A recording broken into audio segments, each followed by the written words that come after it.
My hair is starting to actually represent what is going on inside. In my last video, if you watched that video, I talked about the Charybdis, how I am going to, or I was planning on switching back to the Glove80, which I have right here. And the thing I talked about was having floaty hands. So that's your hand like floating above the key well. And I was going to do an experiment with the Glove80 where I, took off the palm rest, which you can see it doesn't have the palm rest on. And I've been using it in this configuration with a trackball mouse that I picked up.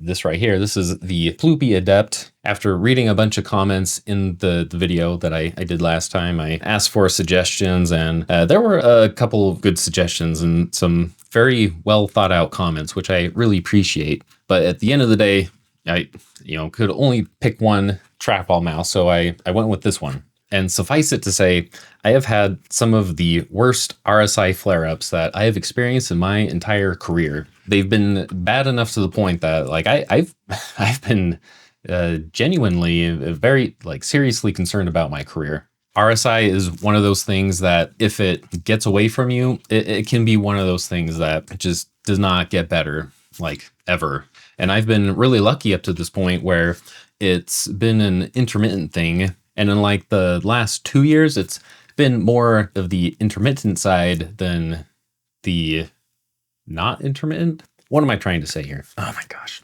Oh, words are so hard. I have had very few flare-ups in the last 2 years, and any that I have had have not been that bad.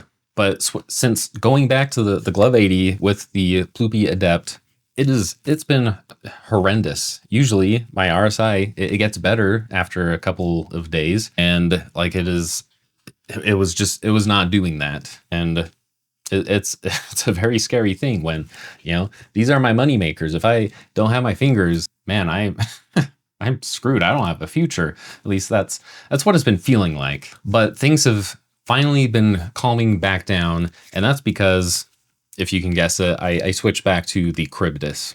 And I guess I don't have a conclusion to this video. I want to say this is why it happened because of, I'm just doing some, I don't know. I'm pretty sure it is. I feel very, very confident it is because of the Ploopy Adept. Just something with the way I was using it, no pun intended. I can't quite put my finger on what it was. But yeah, something about using this trackball was just completely wrecking my arms. It was a weird thing. It was in both of my arms, but especially this arm using the trackball. And I think there's a couple reasons why it was both arms. And I'm not going to get into those details in this video, but I do feel like I can confidently say that the RSI flare-up that I got is not because of the Glove80 itself, since I was using this keyboard for, a good solid year without any issues, little small niggles and little discomforts that usually came up because I was just doing a lot of, typing during those periods of time. And to be fair, I honestly was starting to feel the same thing with the Charybdis.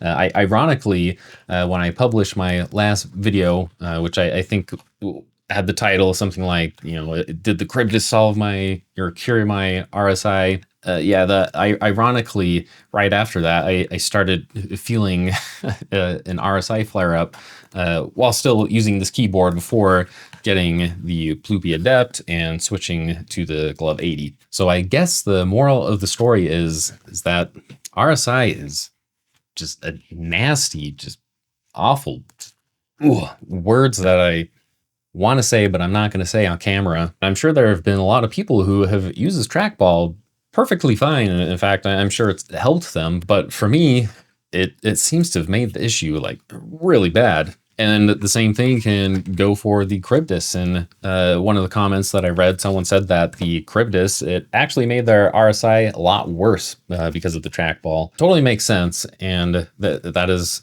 something that I would say is a valid critique of the Charybdis. When I've used the trackball heavily for stuff like 3D modeling, I feel it in the joint of my thumb right here. I also feel it in the joints of these two fingers because when I'm using the trackball, I don't know if this is how you're supposed to use it, but this is just what I've been doing is I kind of use both my thumb and my index finger to kind of move it around. And that's felt really good. But you can imagine doing a lot of this movement is going to wear those joints out a lot.